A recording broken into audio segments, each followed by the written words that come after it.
L'imitation de Jésus-Christ, livre 3e, chapitre 40. Que l'homme n'a rien de bon de lui-même et qu'il ne peut se glorifier en rien. Le fidèle. Seigneur, qu'est-ce que l'homme pour vous souvenir de lui? Ou qu'est-ce que le Fils de l'homme pour l'honorer de vos visites? Psaume 8, verset 5.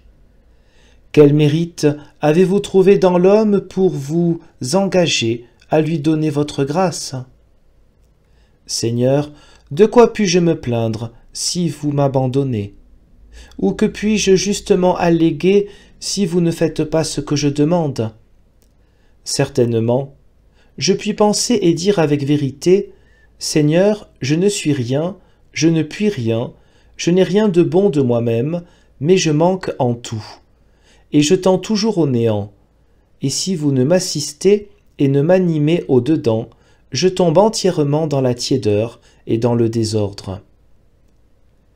Pour vous, Seigneur, vous êtes toujours le même.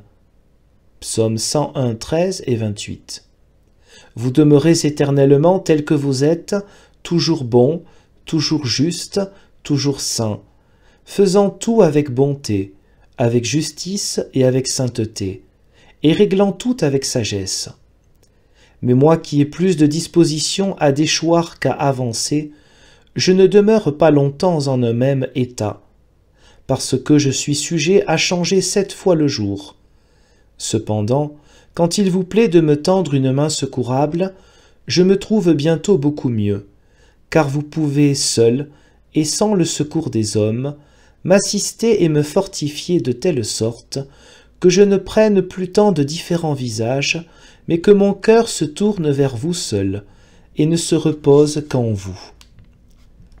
C'est pourquoi, si je savais bien rejeter toutes les consolations humaines, soit pour acquérir la dévotion, soit à cause du besoin que j'ai de vous chercher, ne trouvant point de vraie consolation parmi les hommes, j'aurais alors sujet de tout attendre de votre grâce, et de me réjouir de la nouvelle faveur de vos consolations. Je vous rends grâce, ô vous de qui tout procède, de tous les bons succès qui m'arrivent. Car pour moi, je ne suis que vanité et néant devant vous, qu'inconstance et faiblesse. Quel sujet puis-je donc avoir de me glorifier et de rechercher de l'estime? N'est-ce point pour mon néant? Ce serait le comble de la vanité. En vérité, la vaine gloire est une peste bien dangereuse et la plus grande des vanités, puisqu'elle nous sépare de la véritable gloire et qu'elle nous fait perdre la grâce du ciel. Car l'homme vous déplaît quand il se complaît en lui-même, et dès qu'il aspire aux vaines louanges, il est privé des véritables vertus.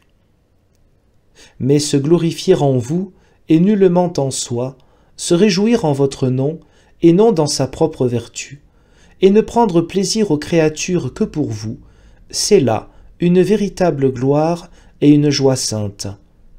Que votre nom, et non le mien, soit loué, qu'on relève vos ouvrages et non les miens, que votre saint nom soit béni, et que je n'ai aucune part aux louanges des hommes.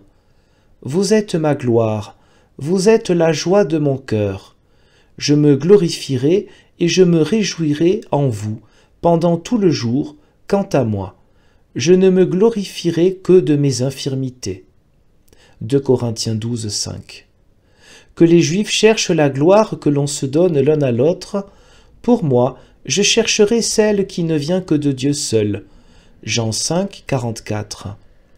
En effet, toute la gloire humaine, tout l'honneur temporel, toute la grandeur du monde sont vanité et folie, si on les compare à votre gloire éternelle.